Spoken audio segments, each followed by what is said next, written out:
தூத்துக்குடி மாவட்டத்தின் திருவைகுண்டத்தைச் சேர்ந்தவர் நல்லக்கண்ணு.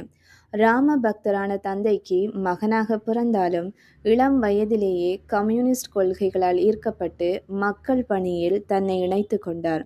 கட்சி பணிகளுக்காக தனது படிப்பை பாதியிலேயே கைவிட்ட அவர் இந்திய கம்யூனிஸ்ட் கட்சிக்கு தடை விதிக்கப்பட்ட போது போராட்ட களத்தில் நின்று 8 ஆண்டுகள் சிறைவாசம் அனுபவித்தார்.